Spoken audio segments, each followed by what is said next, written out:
Hello, good evening, everyone. Welcome to Talkify Show. I'm your host and host, Kashish Gaur. In this show, we invite brilliant minds from all parts of the world. So, if you are someone who is interested to come on the show, please drop me an email or DM me. You will find my contact details in the description below. So, today we have someone from outside India. He is a 16-year-old researcher and inventor. He is also a TEDx speaker, writer, and a great interest in nanotechnology and material science. Let's not delay and straight away invite him for the show. Hey Carlos, Hello. how are you doing? Hello, Kashish. Hello, Talkify. It's good to be here and good to be on the show. Okay, how are you, Carlos? I'm doing well, doing well. I just got up. It's around 8:30 in the morning where I am. So this is about the normal time that for me I'd start my day. So for me it's been lovely. Just had my cup of coffee, so that's nice. Okay, so would you like to give your short interview? Introduction. Sorry. Yeah, for sure. So I'm Carlos Jarquin. I'm 16 years old. I have a huge passion for nanotechnology and material science and how we can use it to improve the future of humanity for climate change and space debris mitigation policies.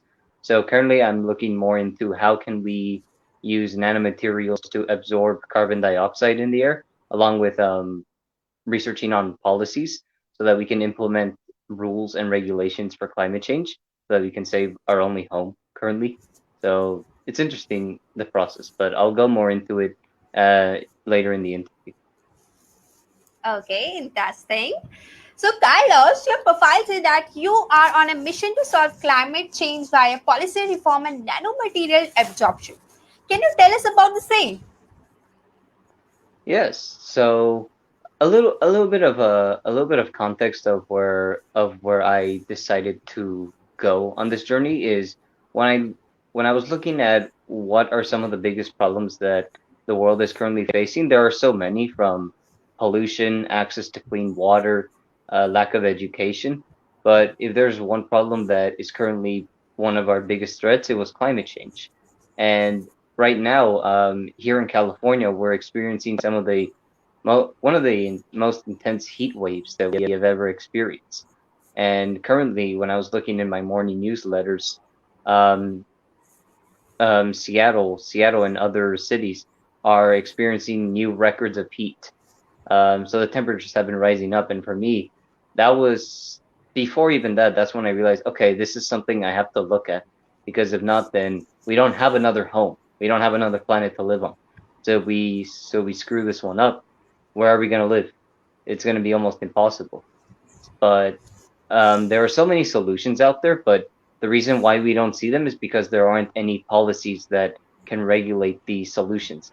So my idea was, okay, then if we can implement policies, then that means that technology will be implemented, and we can be able to have a good chance of solving climate change. Wow, that's incredible. I'm curious to know about your UN project. Can you please tell our audience about the same? Yeah, for sure. Um, so a little bit about this context is I'm in a program called the Knowledge Society, and that's where this challenge was given to me originally. So a little bit on the focus of the United Nations project. Our title was bringing digital access and literacy to women and girls in semi-rural Uganda via Wi-Fi buses. So just a little bit of context on sort of the problem we were facing at is that around 700-ish thousand Uganda girls drop out of school due to the inaccessibility, or they have to work, or just the sort of neglect. So most of these girls end up being illiterate. And the public school system is actually very corrupt. I don't have the exact number on me, but the government funds don't ever make it for the education to make it to the schools. And about only 5% of the population in Uganda has access to a computer. So so with that, there isn't a lot of education for at least women or girls, or just for even the population in general. But what we realized is, what if we can carry English literacy through Wi-Fi buses with like free access to tablets?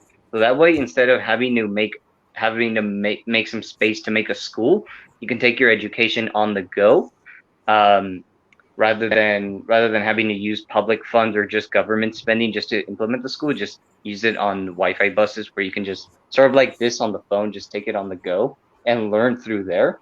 Although it would be nice to, although we also said we need to have like sort of mentors and coaches that explain to these people that, hey, this is a technology that can help you become more literate, give you an education, something that semi-rural Uganda hasn't really had an implementation before.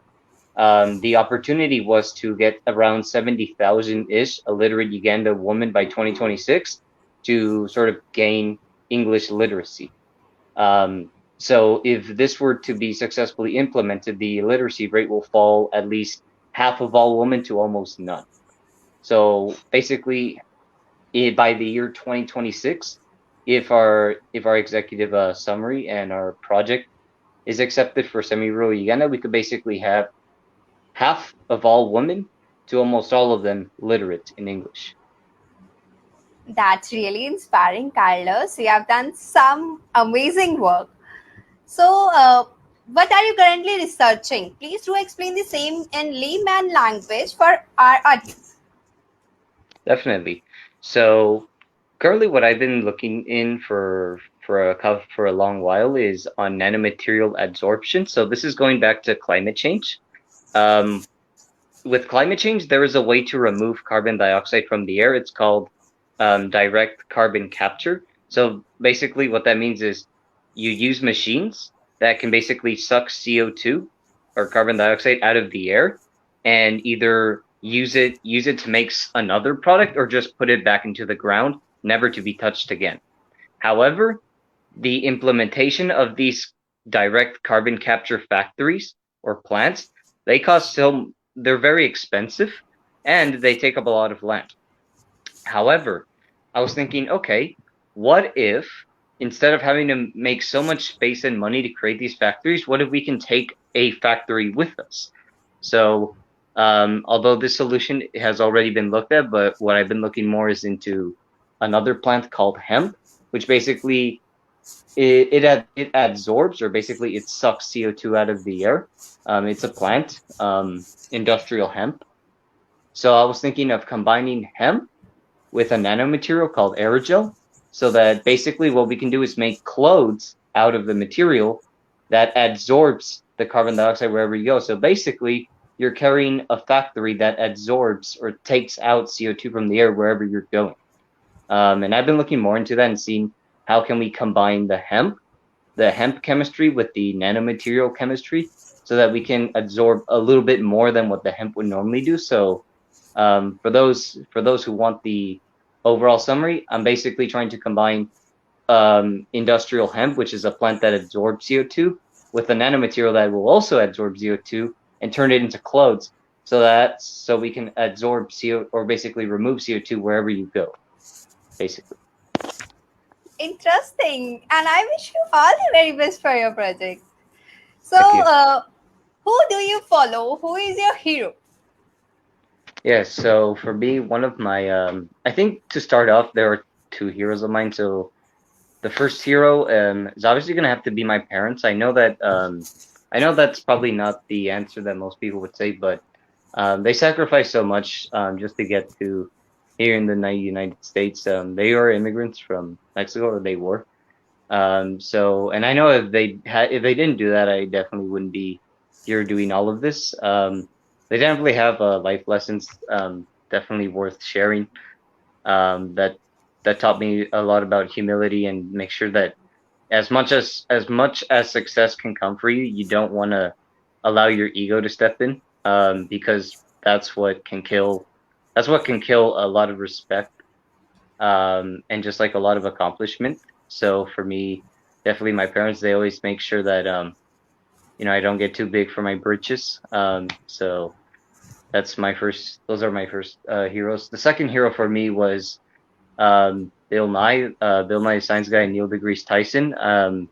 When I when I was around 8 or 9, I used to go to like local libraries and just take out every single disc of Bill Nye Science Guy and Neil deGrasse Tyson, and just like looked at the what they did for their experiments and such. So I guess that's kind of where my origin for like my passion for science came, especially from those two. So definitely they sort of feel like lit the fire in me to understand, how the world works and how it should be used to solve some of the world's hardest problems. Superb, and exactly our first hero are our parents. And so, what are your plans for the future? Yeah, so for me, there are two plans for me in the future. So the first one is I've been working with an amazing team called the Climate Crew. And right now, what we're looking into policy reform for climate change, which is something that I was talking to you about earlier. And our goal is to go to COP26. So for those who don't know what COP26 is, it's basically the United Nations conference for all the countries to sort of implement their policies on climate change, because this is kind of like the make or break it year.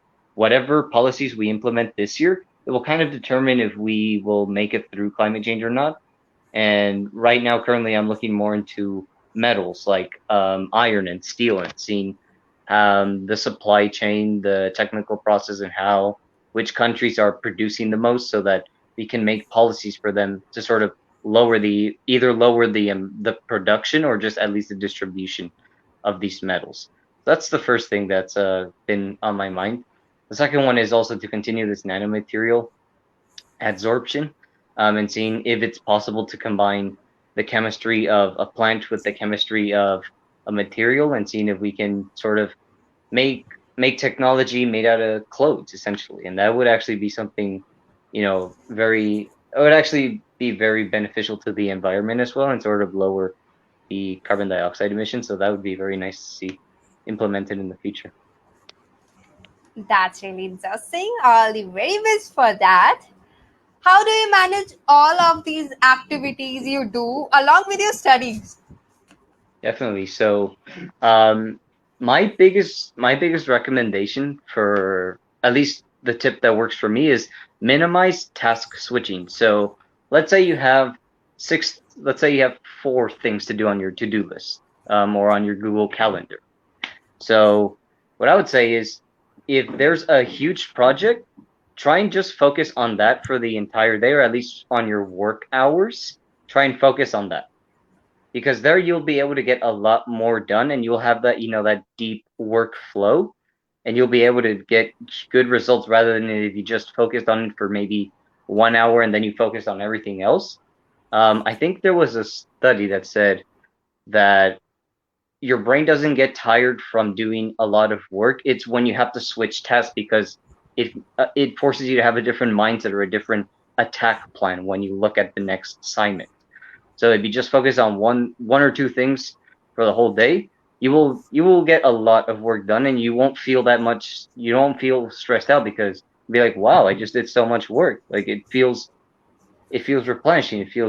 It has fulfillment in it. So, and that's what I sometimes do. If I see that I have a lot of schoolwork on one day, then yes, I will have to just focus on the schoolwork. If I'm free on another day, then great, I can do the things that I want to do.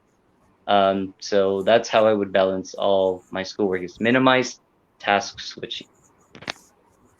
Wow, I hope all our audience will be able to get some management through this. I request the audience to drop your questions in the comment box, if any, and we'll take them post the rapid fire round. So, Carlos, here are some rapid fire questions for you. You are gonna get 20 seconds for each of them. Are you ready? All right, let's do it. Okay.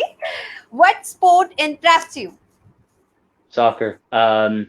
So I don't know if you saw yesterday, but the Euro Cup, the 2 games, Spain versus Croatia and France versus Switzerland, those are probably the best games so far in like all the Euros I've seen. It was just like pandemonium. It was Probably, yeah, just the best games I've seen so far this whole year. Superb. I love badminton. How do Oh, you nice. handle stress? Sorry? How do you handle stress? Oh, I normally handle stress either by physical activity. Something I really like is I like to think that you have to balance the mind and the body. So definitely either soccer. Soccer is one main way of de-stressing. Weightlifting is another one, or maybe just like getting on a FaceTime call, either with a family member or friend. So those are my top three ways of de-stressing. Okay, that's a great way of managing the stress. I'm gonna try that. What is your favorite thing to do outdoors? My favorite thing to do outdoors is hiking. It's just like when you go for like maybe 2 or 3 hour hike and you like get to at the top of like one mountain and one cliff, you can just see the entire view. It's just like so fulfilling. It's just like wow, like I want to take a photo of that. Or just like even mountain climbing, you get to the top and you look at it, it's like wow, so beautiful. So it's one of my favorite things to do in the outdoors. Awesome. If you could go back in time, what year would you travel to? Ooh, I would say either between 2010 and 2012. I feel like those were like the good years when the internet was both a fun place, but like everything was so like everything was so peaceful and just like moving in those years. I feel like those were the years of where everyone enjoyed life. Especially for me, I just want to feel like a kid once again. So 2010, 2012 is probably the years I would time travel back to. Okay, amazing. Do you think it's important to speak and understand other languages? Is there a language you want to learn? Yes, definitely. So yes, having the ability to speak multiple languages is definitely a huge benefit, especially like if you travel to other countries and if you're able to speak the language in the country, that's definitely a huge boost up, and it kind of allows you to fit in more into the culture. So for me, I speak English and Spanish fluently. Um, Although the next two languages I want to learn like in my lifetime is Portuguese and Arabic. I think those are two languages that kind of get spoken around quite frequently, so I want to learn those at least conversational. That would be the best start for me. Well, I think learning new languages definitely give you an edge. So, thanks. That was really quick and that was really quick and interesting. So, thank you for the answers. And so, let's take the audience questions if there is any. Okay. So, here's one question for you from Pankaj Chatsworth. Who is your favorite actress? Ooh, so I mean, I don't look more into the actress world, but if I had to pick one, I think probably like I'd probably either say like for me, kind of like Jennifer Lopez in some ways because I think for me, I grew up in like in that the Mexican and the Hispanic culture. So for me, I think she was just one of those like icons where she started somewhere where it wasn't unheard of, and now she's all the way up here. So for me, that just kind of inspires me to like this is you can probably do it also as well someday, just probably not in the actress role, but just gives me that push to see like this is something that's possible for me one day. Okay, so let's move on to the next question. Favorite actor? Ooh, um, okay, this is a good one. So I don't know if you have heard of this before, but for me, it's this guy called Cantinflas. So it's an old it's a Spanish show. It's a Mexican show. And he has I think the way just like his personality and the way the actor is just like it's so fulfilling, but it also makes me laugh. So I guess maybe later after this talks published, I can send you the link to this actor Cantinflas. The language is in Spanish though, but I guess like maybe just the accent, at least you might understand it. So But for me, like if you put him on, I'll probably laugh. So all the time. Okay. So thank you. Would love to know your feedback for the show.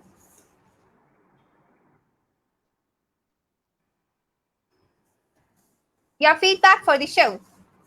Uh, sorry, cut out. But so for me, just like some feedback, I definitely love the authenticity of the show, and just like the delivery is probably just like the delivery and authenticity, and just like the fact that just to be curious about creating the Talkify show because I don't think that Talkify shows, and like other any type of podcasts and YouTube shows, they're mostly based for older people who are more experienced, but also having the side of the youth that's going to be able to make a change and make an impact in the world is also needed.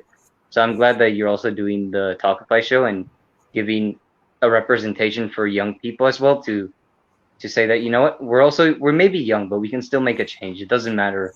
It's ability, not age. I think for me is so I'm very glad that you have a show like this one.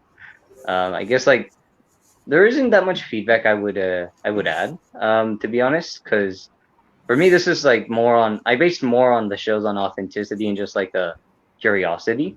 I think that's the best part about having about a podcast. If you have authenticity and curiosity, there really isn't that much feedback to give. So at least at the top of my head, no feedback. Just love Okay, it. thank you so much. So, Carlos, here is one more question for you from Chanda Jaha. Favorite book? So my favorite book for me is it's called The Alchemist. For me, just like for me when I forget the name of the main characters the name of the main character, but in The Alchemist, it's just like going on that journey just for searching for treasure, going through from Spain to Morocco and just like spending so much time there, and then meeting up Fatima, and then looking, thinking that's the treasure, and then finds the alchemist himself, and then creates, and then just levitates, not levitates, but creates this storm of sand, and then thinking, wow, that's amazing. And then when he goes back to Spain, he finds the treasure that for once he's been looking for, but at the same time, the treasure may result in many different things. So for him, the treasure could have been going to Morocco, or it could have been meeting Fatima, or it could have been meeting the alchemist. But instead, the treasure he was looking for originally was all the way back in Spain. However, the word treasure may change wherever you go. So for me, life is also what they say is it's a mountain, it's not a marathon. Is your mountain may change, at least in texture, height, or texture, height, or just time to get to the top. But at the same time, every step in some way is your treasure because at least you're going in the right way. So for me, there's so many ways you can look at The Alchemist, or at least interpret the book. But for me, I think just like The Alchemist and the ability to find multiple treasures when searching just for one is something very powerful for me. Okay, that's awesome. So, thank you so much, Carlos, for joining us today. I'm really happy and inspired by your story, and I'm sure all my viewers will also learn something as a takeaway from this video.